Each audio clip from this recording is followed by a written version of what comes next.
தொழிலதிபர்களின் மகன்கள் நவீன், வினோத் இருவரும் மர்மமான முறையில் கொலை செய்யப்பட்டு கிடந்த சம்பவத்தை அடுத்து அவர்களைப் போலவே நேற்று இரவு தொழிலதிபர் செல்வராஜின் மகன் சரவணனும் மர்மமான முறையில் கொலை செய்யப்பட்டு பைக் குடோனில் கிடந்தார். மேலும் இம்மூவரும் சிறு வயது முதலே என்பது இல்லாமல் இவர்கள் ஒன்றாக இணைந்து பல தொழில்களை நடத்தி வந்தார்கள் என்பது. உண்மையை சொல்றா? என்னடா பண்ணீங்க? நாங்க எதுவும் பண்ணலப்பா. ஒண்ணும் பண்ணாம மேடம், ஃப்ரெண்டுங்க ஒவ்வொருத்தரா செத்துட்டு இருக்கானுங்க. நியூஸ்ல வர அளவுக்கு அப்படி என்னடா பண்ணி தொலைச்சிங்க? கேக்குறாருல, சொல்லி தொலையேண்டா. எப்படி முடிக்கிறான் பாரு.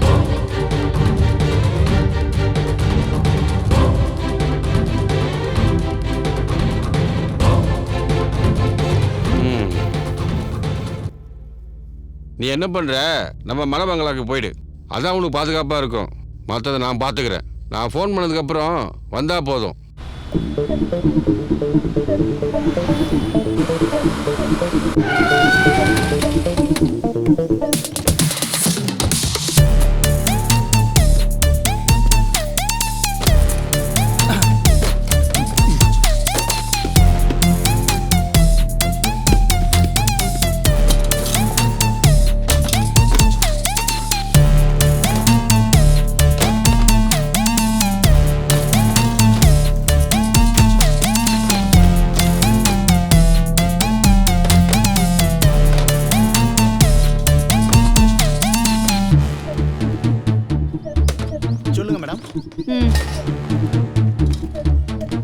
அதை எடுங்க. Okay madam.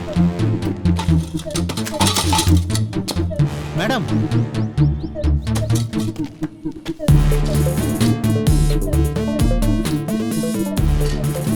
ராஜா, ரத்த கரையில எதுவும் தெரியல.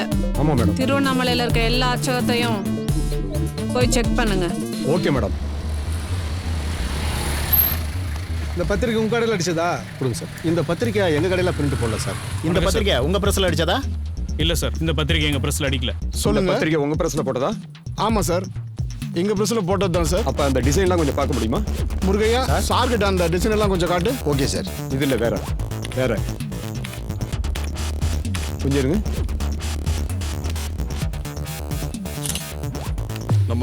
நம்ம சொந்தக்காரங்க ஒருத்தரை விடாம கல்யாணத்துக்கு கூப்பிடணும்டா. எல்லாத்தையும் கூப்பிட்டா கஜானா காலி ஆயிடும். பரவாயில்லையா?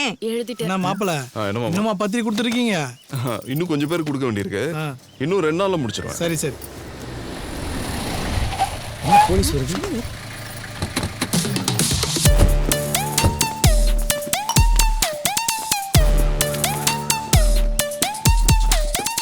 மித்ரன் யாழ்னின்றது யாருங்க? நாங்க தான். அது இது உங்களோட கல்யாண இன்விடேஷன் தானே? சொல்லுங்க. ஆமா, எங்களோட தான். கொலை நடந்த ஐயம்பாளையம் பைக் கிடவுனுக்கு இந்த இன்விடேஷன் எப்படி போச்சு? கொலை இல்லைங்க, அந்த ஏரியால எனக்கு உங்களுக்கும் நிறைய ஃப்ரெண்ட்ஸ் இருக்காங்க. அங்க மட்டும் கிட்டத்தட்ட ஒரு 300 பத்திரிக்கை என் ஃப்ரெண்ட்ஸ்க்கே கொடுத்துருப்போம். இந்த பத்திரிக்கை அங்க எப்படி போச்சு, யார் மூலமா போச்சுன்னு எங்களுக்கு எதுவும் தெரியாது. உங்களுக்கு தெரியாம எப்படி? நாங்க அந்த மாதிரி குடும்பம் இல்லைங்க. சின்ன சிறுசுங்க, இனிமேல் தான் வாழ்க்கையை ஆரம்பிக்க போதுங்க. அதுக்குள்ள அதுங்க வாழ்க்கையில குழப்பத்தை உண்டாக்கிடாதீங்கம்மா. என்கொயரின்னு எப்ப கூப்பிட்டாலும் ஸ்டேஷனுக்கு வரணும், புரியுதா? சரி, வந்துடுறோம் மேடம். இன்ஸ்பெக்டர் மேடம், இவங்க கான்டாக்ட் நம்பரும் மற்ற டீடைல்ஸும் கலெக்ட் பண்ணிக்கோங்க. சரிங்க மேடம். உங்க கான்டாக்ட் நம்பர் சொல்லுங்க. 9876543210.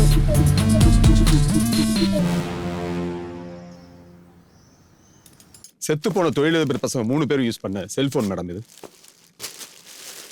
இதுல உயரமா இருக்கானே, அது யாரு? எக்ஸ் மினிஸ்டர் கருணாகரனோட பையன்.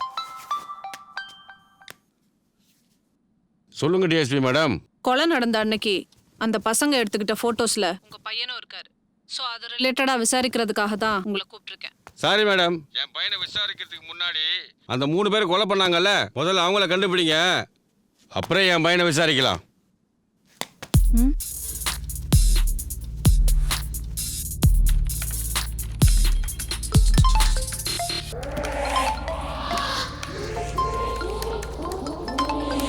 வணக்கம், சொல்லுங்க மேடம். சமீபத்தில் நடந்த தொடர் கொலையோட லொகேஷன், டைம், டேட்டோட உங்களுக்கு நான் ஷேர் பண்ணியிருக்கேன். அந்த இடத்துல எத்தனை பேரோட நம்பர் டிராவல் ஆயிருக்குன்ற கம்ப்ளீட் டீட்டெயில்ஸ் எனக்கு இம்மிடியேட்டாக வேணும். செக் பண்ணிட்டு உடனே உங்கள் லைனில் வர madam.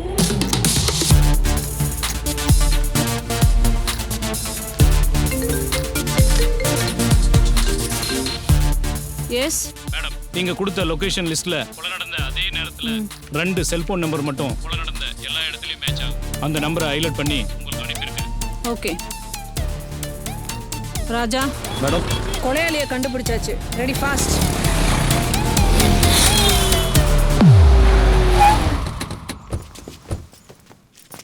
Mithran Yazhini you are under arrest. Arrest? நாங்க என்ன படம், எதுக்கு எங்களை அரெஸ்ட்ங்கறீங்க?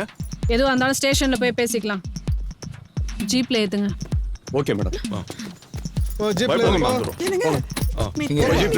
என்னம்மா இது தைரியமா போங்க, நான் வரேன்.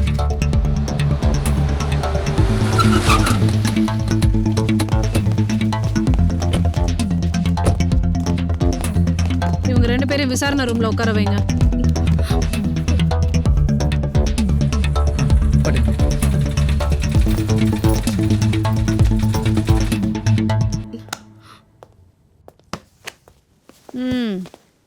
சொல்லுங்க, எதுக்கு தொழிலதிபர் பசங்க 3 பேரையும் கொலை பண்ணீங்க? உங்களுக்கு அவங்களுக்கும் என்ன சம்பந்தம்? என்னங்க அது? எங்க 2 பேர் வீட்லயும் சம்மந்தம் பேசி நிச்சயதார்த்தமாயி இப்ப கல்யாண வேலை எல்லாம் பாத்துட்டு இருக்கோம். எங்களை போய் கொலையில சம்மந்தப்படுத்தி பேசிட்டு இருக்கீங்க. ஏய், கொலை நடந்த எல்லா இடத்துலயும் உங்க 2 பேரோட மொபைல் நம்பரும் டிராவல் ஆனதா ரெஜிஸ்டர் ஆயிருக்கு. அதை வச்சுதான் உங்களை அரெஸ்ட் பண்ணி இங்க உட்கார வச்சிருக்கோம். ஒழுங்கா உண்மையை ஒத்துக்கோங்க, இல்ல 2 பேரையும் அடிச்சு இங்கேயே அடக்கம் பண்ணிடுவேன். பதில் சொல்ல சொன்னா தப்பு பண்ணிட்டு தலை குனிறீங்களா? நிமிந்து பார்க்க மாட்டீங்களோ? மேடம் நிமர மாட்டா மேடம். கேக்குறாங்களா? ನಾವು ಮಾಡಿದೆ ತಪ್ಪಿಗೆ ಇವರಿಗೆ ಯಾಕೆ ಹಿಂಸೆ ಕೊಡ್ತಾ ಇದ್ದೀರಾ? நாங்க பண்ண தப்புக்கு இவங்களை ஏன் டார்ச்சர் பண்ணிட்டு இருக்கீங்க? யாரு யாரு நீங்க? ನಾವಾ ಎಲ್ಲೋರ್ದರ ಸಂತೋಷ ಅಂತ ಬದುಕಬೇಕಂತ ಆಸೆ ಪಟ್ಟು ಆ ಆಸೆ ನೆನವಾಗ್ದೇನೆ ತೀರೋಗಿರೋರು.